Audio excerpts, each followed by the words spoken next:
உங்கள் தந்தி ஒன் தொலைக்காட்சியில் கருடா தினமும் காலை 6 மணிக்கு காண தவறாதீர்கள். நூல்களை எல்லாம் படிப்பது இல்லை என்றும் செவி வழியாக கேட்பதை வைத்து வண்டி ஓட்டுவதாகவும் அமைச்சர் பெரிய கருப்பன் வெளிப்படையாக பேசியுள்ளார். நம்முடைய பட்டுக்கோட்டை பிரபாகரன் அவர்கள் கூட சொன்னாங்க, நீங்கள் எல்லாம் நூல்களை விரும்பி படிப்பீங்களா என்றெல்லாம் கேட்ட பொழுது நான் பொய் சொல்ல விரும்பலை. நான் நிறையா புத்தகம் படிக்கிறதெல்லாம் ரொம்ப இல்லை. நான் கல்லூரியில் படுக்கையில் கூட மற்றவங்களுக்கு சினிமா டிக்கெட் வாங்கி கொடுப்பேனே தவிர நான் போய் சினிமா பார்க்குறது இல்லைன்னு சொன்னேன். அந்த அளவிற்கு ஏதோ இப்படி வர்ற செவிவழி செய்திகளை கேட்டு இதை வச்சு நம்ம வண்டியை ஓட்டிக்கிட்டு இருக்கோம். கைத்தறி துணிகளில் பாலிஸ்டர் கலப்பதாக வரும் குற்றச்சாட்டுகளில் ஒரு சில தவறு நடக்கலாம், ஆனால் முழுமையாக தவறு நடந்ததாக கூறுவதை ஏற்க முடியாது என்று கைத்தறி மற்றும் துணிநூல் துறை அமைச்சர் காந்தி கூறினார்.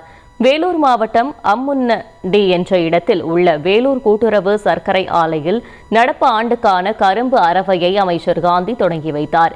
பின்னர் செய்தியாளர்களுக்கு பேட்டியளித்த அவர், வரும் பொங்கல் பண்டிகைக்காக ஜனவரி 10ஆம் தேதிக்குள் 1,75,00,000 குடும்பங்களுக்கும் இலவச வேட்டி சேலை வழங்கப்படும் என்று கூறினார். கடந்த ஆண்டு கைத்தறி துணி ரகங்களில் பாலிஸ்டரை ஒரு சில தவறுகள் நடந்திருக்கலாம் என்றும் இதனை தடுப்பதற்காக கண்காணிப்பு குழுக்கள் அமைக்கப்பட்டுள்ளன என்றும் அவர் கூறினார். உங்கள் தந்தி ஒன் தொலைக்காட்சியில் கருடா தினமும் காலை 6 மணிக்கு காண தவறாதீர்கள்.